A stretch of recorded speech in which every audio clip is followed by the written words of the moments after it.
નાના છોકરાની ચોકલેટ, રામ ભગવાનની ભક્ત શબરી અને અક્ષય ખન્ના બોબી દેઓલ, એમાં શું સમાનતા છે ખબર? નાનું છોકરું હોય ને એને તો આપણે કહીએ ને કે ભાઈ આ ચોકલેટ તાર સામે પડી છે, પણ તું અત્યારે ના આડીશ, જો તું કાલ સુધી આ ચોકલેટ ના ખાય તો હું તને એકની જગ્યાએ 2 ચોકલેટ આપીશ. 99% નાના છોકરા એ ચોકલેટ ખાઈ લેશે, કારણ કે એમને ધીરજ નથી કે ભાઈ બીજા દિવસ સુધી હું રાહ જોઉં.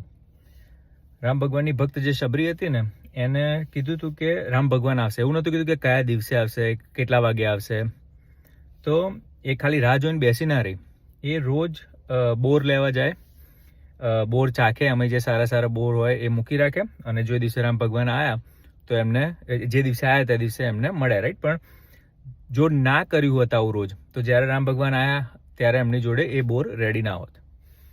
અને અક્ષય ખન્ના, બોબી દેઓલ, રાઈટ? વર્ષોથી કોઈ એવી મોટી એવી હિટ નથી આવી કે જેટલો બવાલા છેલ્લા વર્ષમાં બંને મચાવ્યો છે, રાઈટ? એનિમલ મૂવીમાં કે બીજા શો આવે છે બોબી દેઓલના, એની અંદર કે અક્ષય ખન્નાનું બી કોઈ એવું મોટું મૂવી હમણાં રિસન્ટલી નથી આવ્યું. પણ અત્યારે જે બી તમે રીલ સ્વાઇપ અપ કરો, 2 રીલ પછી ત્રીજી એમની આવી જાય, રાઈટ? દગ ભૈયા કરતું જે બી મ્યુઝિક ચાલે છે. પોઈન્ટ એ કહેવા માગું છું કે અમુક વાર તમારે ગેમમાં રહેવું પડે લાંબો ટાઈમ, રિઝલ્ટ ના મળે તો બી. નાના છોકરાની કંટ્રોલ શક્તિ ના હોય કે ભાઈ એને ગ્રેટિફિકેશન તરત જોઈએ, ભાઈ કઈ બી વસ્તુની મજા મને તરત આવી જોઈએ.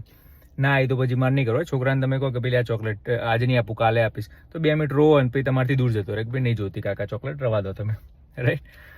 એ જ રીતે જો શબરીએ બી એવું જ હોત કે ભાઈ ના મને ખબર નહીં ક્યારે આવશે, શું રોજ લઈને જવું, તો રામ ભગવાને એમના હાથમાંથી બોર ના ખાતા હોત. એ જ રીતે બોબી દેઓલને અક્ષય ખન્ના એમ કે ભાઈ છોડને કંઈ સારા કામ મળતા નથી, જવા દે, આ શું હેલ્થ ઉપર ધ્યાન રાખે એવું કે એક્ટિંગ હું કરે રાખું, કે જે બી રોલ મળતા હોય એ કરે રાખું.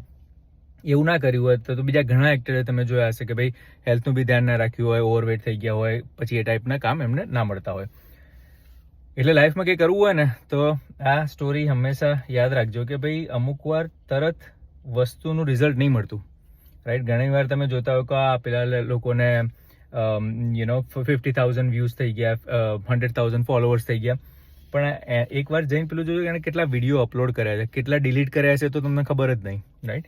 કોઈ માણસ બિઝનેસ કરતું હોય કે આ તો મોટા બિઝનેસમેન છે, કરોડો રૂપિયા છાપે છે, પણ તમને એ નહીં ખબર હોય 2-2, 3-3 વર્ષ સુધી કદાચ ઘરમાં નોકરીવાળો જે પૈસા લાવતો હોય એટલા પૈસા એ માણસ નહીં લાવ્યો હોય. એક ગેમમાં, જે બી ગેમમાં તમારે જીતવું છે, જે ગેમમાં તમને મજા આવે છે, જે ગેમમાં તમને ફળ જોઈએ છે, એમાં લોંગ ઇનફ ટાઈમ રહેવું તો પડે.